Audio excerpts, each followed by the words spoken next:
Welcome to another edition of Teach the Geek interviews. My name is Neil Thompson. I'm the founder of Teach the Geek. I work with technical professionals so they can present more effectively, especially in front of non-technical audiences. And you can learn more about that at teachthegeek.com. Again, that's teachthegeek.com. Today, my guest is Venkat Sivaramakrishnan, and he's an accomplished R&D leader who brings together deep technical expertise and strong people skills. And currently, he's working it's the intersection of research, innovation, and business development in the battery technology space. So I'm really curious to learn more about his take and on the challenges that technical people have communicating with non-technical audiences. So welcome to Teach the Geek interviews, Venkat. Thank you, Neil, and yeah, it's a great opportunity, and I want to appreciate you for the nice work you are doing, pushing this communication aspect, and I've gone through your earlier videos. You're really doing a human service for the technical. Well, thank you very Happy to much. be. Excellent. First question then. Where do you see or where have you seen communication breakdown between technical and non-technical people? Yeah, that's a basic question. And what I've seen is, in terms of communication breakdown, um, is the too using too much technical languages, abbreviations, right? I mean, so that's one of the places, right, where you are completely deep into the work, what you are doing, and you go with that in the mind. Whereas a non-technical or a business stakeholder is looking into what is the outcome of your work or the presentation. And earlier in my company, we used to call it like the T model.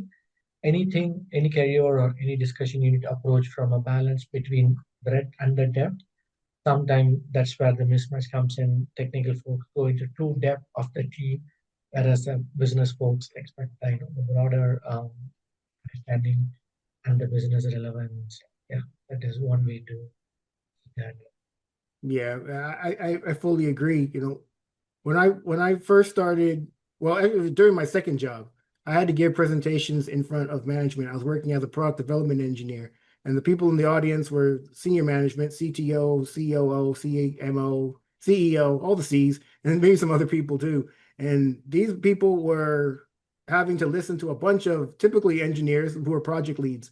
And it was a full day affair for them because there was a lot of projects going on at the company at any given time. So I had to give these presentations on a monthly basis, 15 minutes, and I wouldn't do so well. I wouldn't do so well, Venkat. And the main reason, looking back on it, is as you mentioned, these people are thinking in business outcomes, and I was thinking in technical outcomes, and I wasn't forming that bridge between the technical and the business. I was just talking, using it just like you said, using the jargon, just speaking in a way that didn't connect with what was important to them. And what would end up happening is I'd get a whole lot of questions afterwards that I thought I'd Yeah, answered during the presentation. And you would have thought that I would have gotten the hint after that first presentation, but I didn't. It wasn't until my project got canceled that I thought that, this whole presenting or communicating in front of management or decision makers or non-technical people, maybe this is something that I need to improve on. But and this happened over 15 years ago at this point, and that basically was the reason I started Teach the Geek in the first place. interesting. No, thank you for sharing it. Like you said, even in my one more previous company, they used to use the word, right, golden thread. When we are setting the goals or any technical presentation you're doing, you need to connect your department goals and how your department goal connects to your larger VP sheet and eventually the organizational goals. That kind of connecting it to the big picture and that is important. Yeah. So what outcomes have you seen when the communication between technical and non-technical hasn't been the best? Can you repeat? Sorry, can you repeat the Oh, question? what outcomes have you seen that have been the result of poor communication between technical and non-technical teams? Oh no, gotcha. Right. Thank you. That's clear. Just a while said, right? Yeah, any purpose of communication, right? You have to convey what you are convinced to the other person, and if that doesn't happen, basically, you basically drop the ball. Let's say you are in a new product development, you are convinced of the improvement that you have made in a particular product or feature of a product. If you don't end up communicating the business value to the stakeholders, right? How this is going to eventually help the end customer or the consumer. If the business stakeholder is not convinced, then the product upgrade is not going to happen. So we defeat the purpose of working together as an organization to deliver better products for the consumer if we don't convey or convince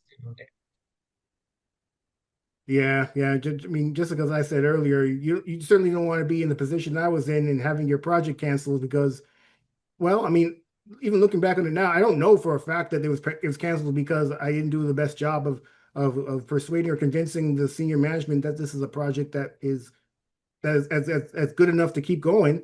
But I mean, if I had done a better job of it, I suspect that perhaps it could have kept going. I guess we'll never know. But I mean, as I also said, there were a lot of projects going on at the same time, and if everything's a priority, nothing's a priority. And the senior management is tasked with figuring out what projects need to be happening right now, based on all the resources that we have to put towards those projects.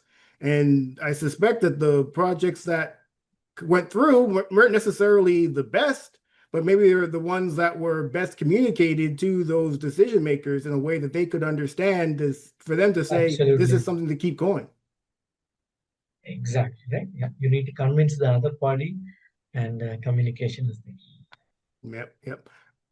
There have been many instances since then that I've been in as a presenter. I've had to speak to an audience with various people. So it's not just technical people, it's not just business people, it's all types of people, even in between. What's your approach to communicating to a mixed audience? Thank you. Yeah, that's a good question, and I would take one personal example. My early part of my career, I had a pre-sales scientist role. I had to travel with the sales team and address kind of two types of audience. Sometimes it will be like potential prospects who are not using our tools and products, where you have to prepare in one way, and the other type of presentation will be the customers who are already using our tools. Then you need to approach it in a different way. So I would say, the preparation would be the key in this sense. Right? You know your audience and prepare what you want to convey accordingly. For in this case of, let's say, in a previous talk where I'm just talking to the prospects, I would have a much broader set of tools. Briefly talk about what are the different tools and capabilities. It was a scientific software company. Whereas if it's a existing customer, I will focus on what modules and what programs that they are working on, and focus my presentation specific to that particular need. And yeah, I would say approach always any presentation, think and plan in advance, and think about who's on the other side of the table or the other side of the audience. What are their needs and requirements? What would they expect? And fine tune the message you convey, audience perspective in mind, not what you want to say, but rather approach it from the point what they want to hear. Yeah, I mean, that's definitely not something I did when I first started giving presentations all those years ago. And I was just speaking to another technical leader recently, and he told me that he uses generative AI a lot to try to figure out, based on the people that are going to be in the audience, what can I say to make it as easy for them to understand as possible? And now that we have these platforms to help us, figure that out, as technical people, I say that we have no excuse to get up in front of a group and be completely blind as to how we communicate with these people. Because before generative AI, we could have said, well, I'm speaking to all these different types of people. They're going to be at different levels of expertise.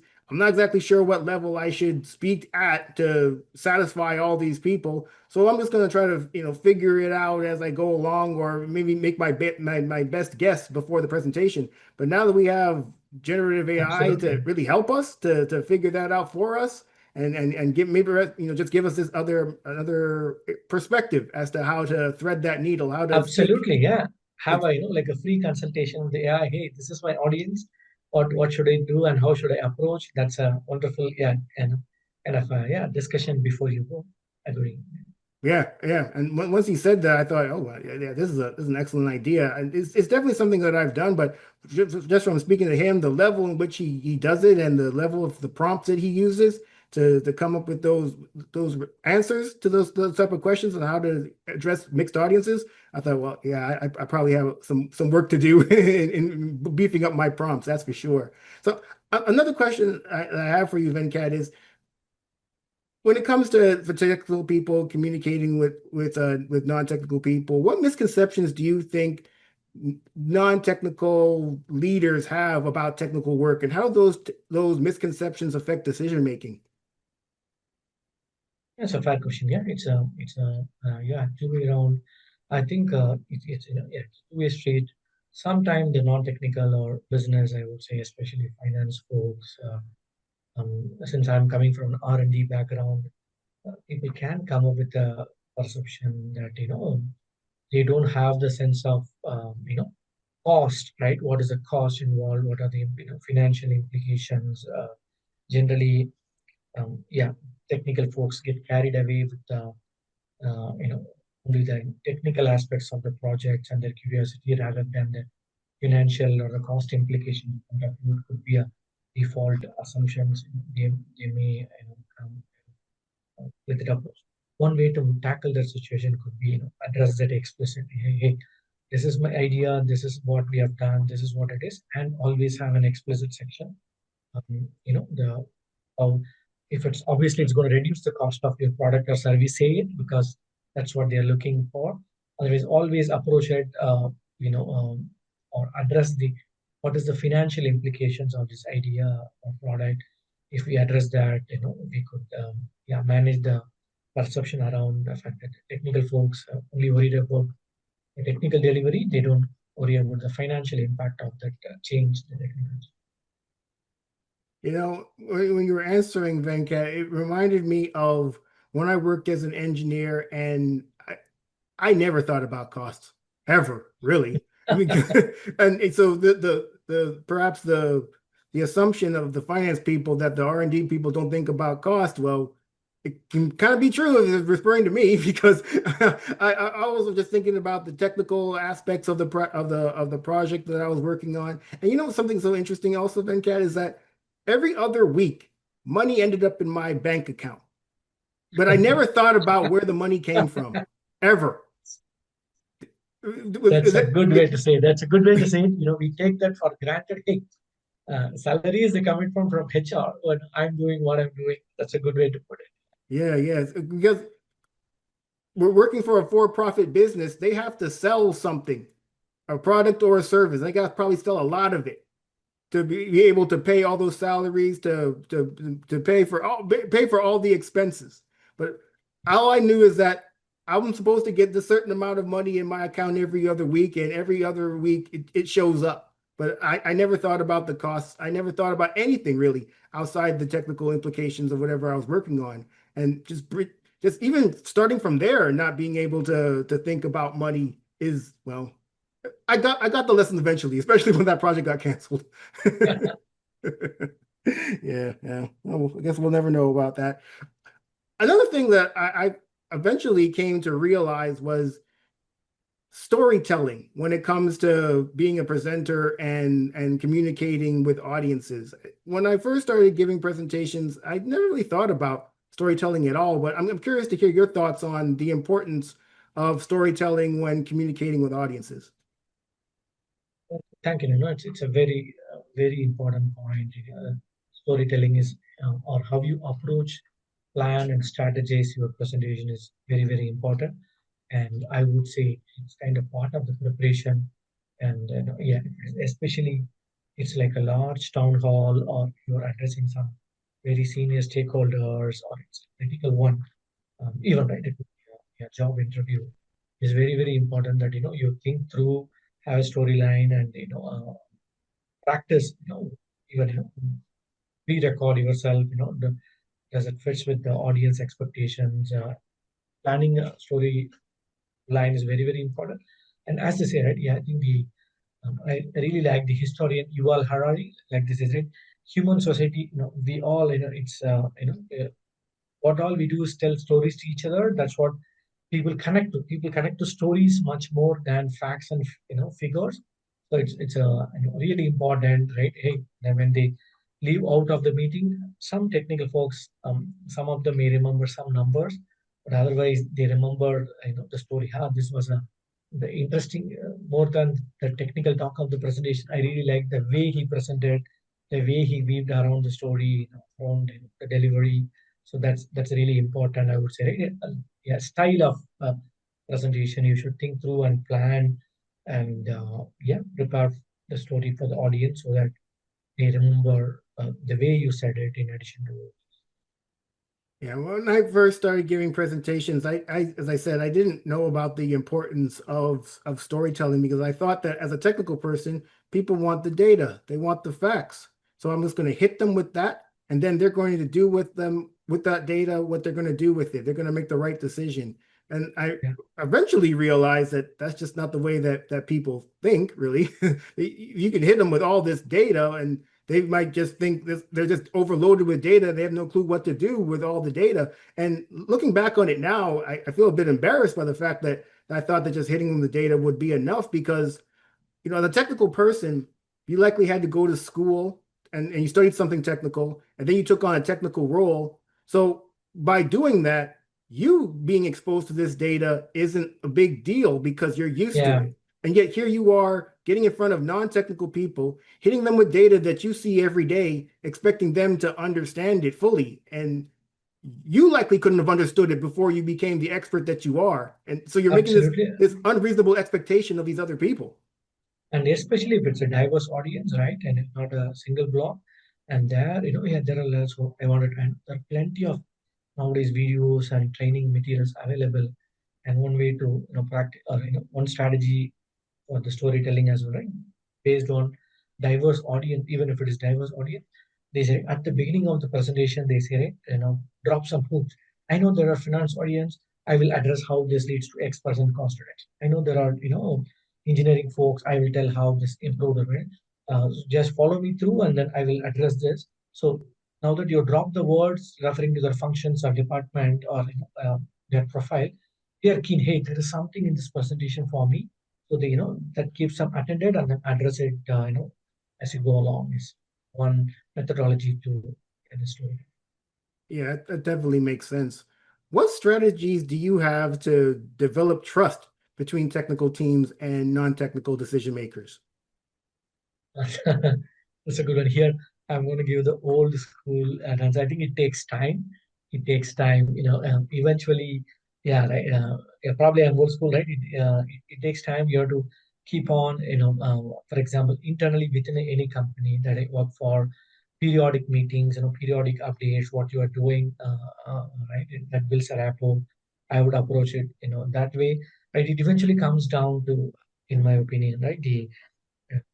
It's not what they hear, but from whom they hear it. Hey, I heard this from Neil. I heard this from Venkat. I think it must be true, right? So that's you need to develop the trust, and then they just link it to the person. No, no, I think I heard it from this guy. I generally trust this guy is equally important. So I would say, yeah, having if you're working in a company, very regular periodic meetings.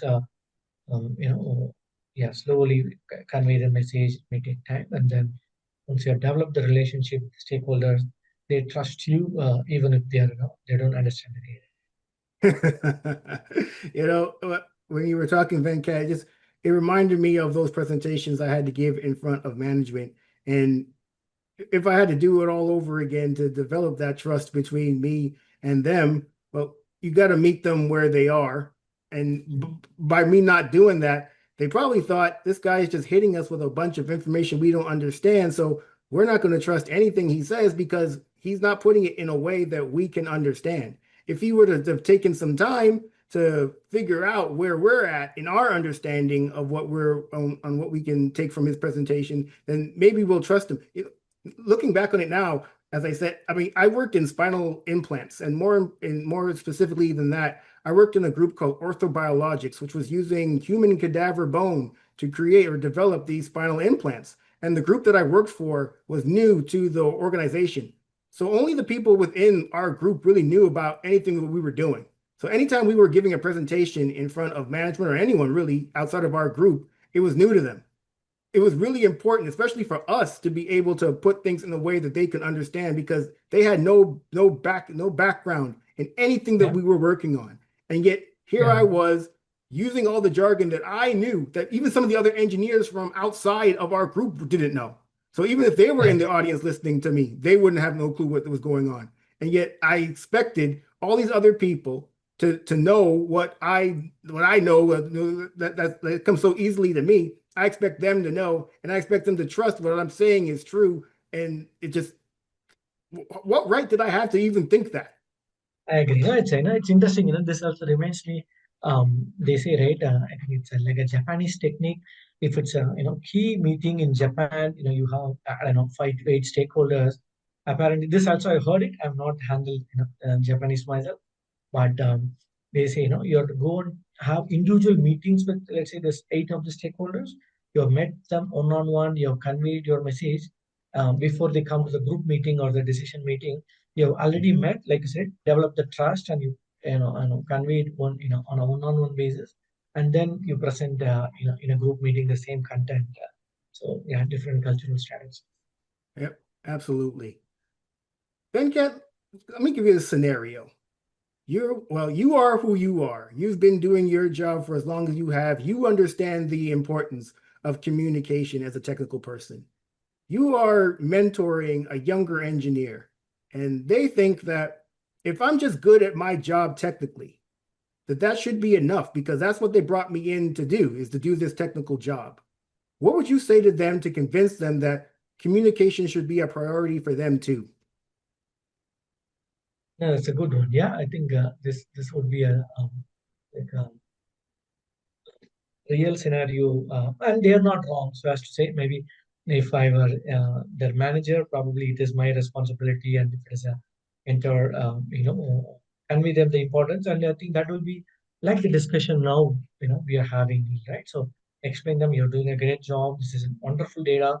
It's a wonderful Excel sheet. You have made it ready, right? However, um, when in this particular presentation, or these are the stakeholders, or their expectations will be different, and then sharing that in your experience, or in the mentor's experience or manager's experience, how the same data are conveyed in a different way lead to different outcome, or if you present it this way, that is going to convince the stakeholder, that's going to lead to continued funding and of the project.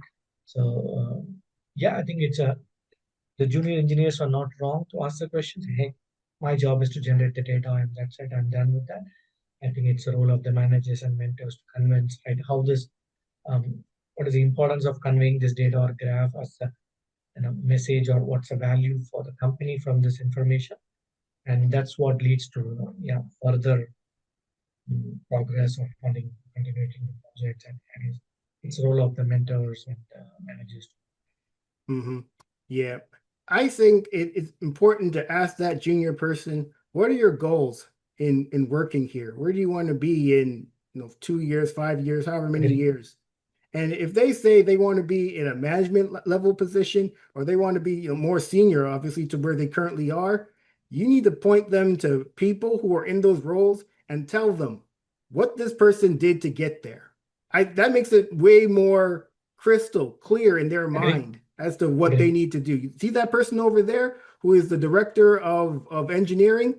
They had to improve. They were like you at one point. They also didn't see the importance of communication. But once they did, and they became more visible within the organization, especially amongst the decision makers, now that's why they are where they are. Absolutely. It's because of that. It wasn't necessarily because they were the best engineer or the best scientist or the best technical person. It was because they understood the Communicating. importance of communication. And so you could continue to think that communication shouldn't be your priority. It should be someone else's job. But if you do, at least if you're in this company, don't be surprised if you don't move up within the organization. And then now the junior person has a decision to make. It's either I improve in this, or I see it as a priority, or I don't. And if you don't, and you don't move up, then you might get disgruntled and then say, I'm going to quit this job. I'm going to go someplace else. But guess what? They're going to meet the same issue at that next company. That's a good example, right? Like, yeah, right. And younger junior engineers will especially curious for the growth, and showing them also, look, whoever did this or here, whoever did not do this here, that's going to give them a clear message. I agree. Thanks for sharing. Yeah. Yeah. This has been a great conversation, Venkat. Thanks so much for being a guest. How can people get in touch? Yeah, no, thank you. Thank you. It was a pleasure talking to you. And this is, again, a key topic for technical folks. I'm glad you're championing this in terms of podcast and discussions. I'm available on LinkedIn, like Venkat Sivaramakrishnan. I'm available in LinkedIn. People can reach out. And thanks again. Thanks again for hosting. Excellent. Well, everyone, that marks the end of another edition of Teach the Geek interviews. My name is Neil Thompson. I'm the founder of Teach the Geek. I work with technical professionals so they can present more effectively, especially in front of non-technical audiences. If you'd like to learn more about that, you can go to teachthegeek.com. Again, that's teachthegeek.com. Until next time, take care and stay safe. Thanks, Venkat. Thank you.